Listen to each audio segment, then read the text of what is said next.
Hi, I'm Kevin Orman, the Master of Self-Leadership. Welcome to Leadership U. Today we'll be talking about how self-leadership and leadership skills will help you relative to conflict and conflict resolution techniques, and especially those related to attitude. Welcome to Leadership U, where it really is all about you. So I was doing a keyword search the other day on Google Keywords, and I saw something really interesting. There are 15 times as many searches on I am wrong as there are on I am right. And there are twice as many searches on I am wrong as there are on you are right.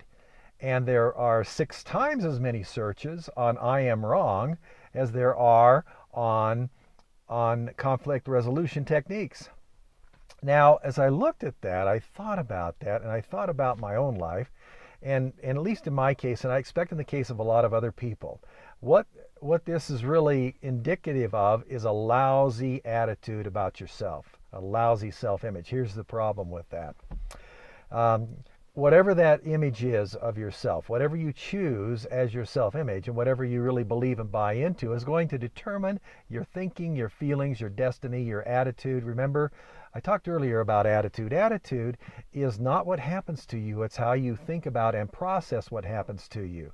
A classic example of that is if I were wearing a tie, you could tell me, you don't like my tie. Maybe you don't like my shirt, for example, since I'm wearing an orange shirt. And I could say, when you tell me that, I could say, oh gosh, I should have worn something different. I should have, I'll take this shirt and never wear it again and give it away to Goodwill or something. Or I could say, that poor person has no sense of fashion, no sense of taste at all. Now, same event, entirely different way of processing, an entirely different attitude, and I feel entirely different about it. And that's such a key element of self-leadership, is the way we choose to process events.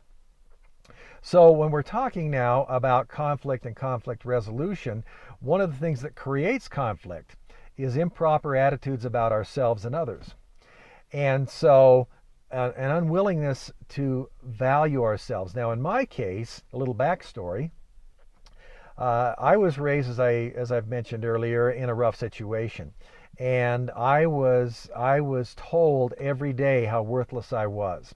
I was physically abused, and told how worthless I was, in no uncertain terms, and with a lot of 4-letter words peppered in there.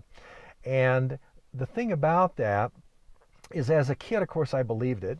And I figured it was all my fault. I figured I was the problem. I thought, I ought to go kill myself. I thought a lot of things. I never did it, luckily, before I finally figured out that it was just a bunch of nonsense that was coming from someone who was not mentally stable, in the case of my mother, and so on. And so, for me, that's a situation that I dealt with. And still some days struggle with. It's so deeply imprinted because it happened so early in my life. I have to consciously work on this one all the time. But the reality is this: when I felt bad about myself, I was angry. When I was angry, there was more conflict around me. I got into fights with others.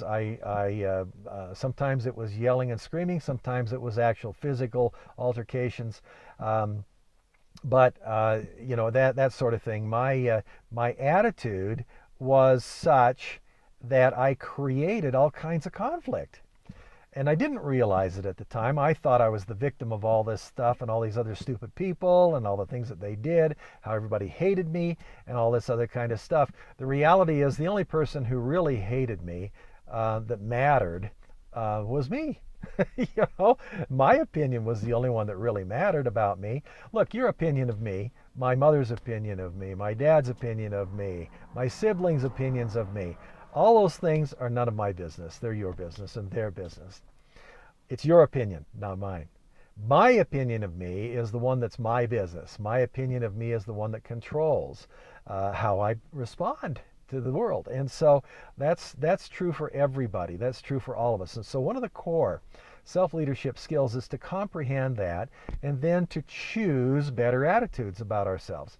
So in my case, I started to realize, you know what, I've got all kinds of skills, I've got all kinds of experience, I've got all kinds of ability to develop and help other people and to help them to overcome various kinds of things.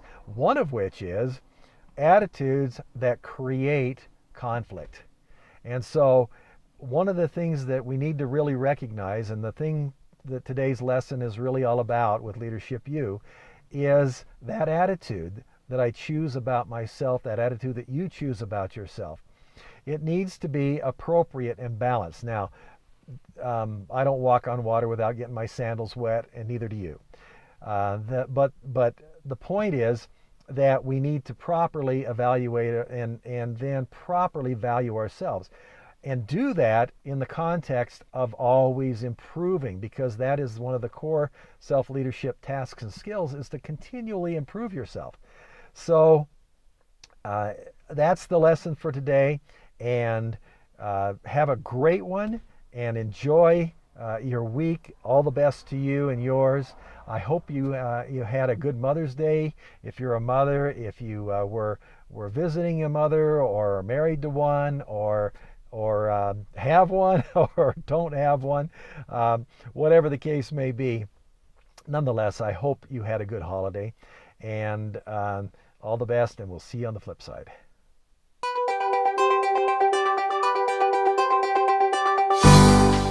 Subscribe here to Leadership U to make sure you get all the videos. Also, you can watch more videos from here, including 2 that I've shown, my speaker reel, and also one I call Leadership Elephants in You. Also from here, you can go ahead and then get to my website to find out more about my speaking, books, and other things.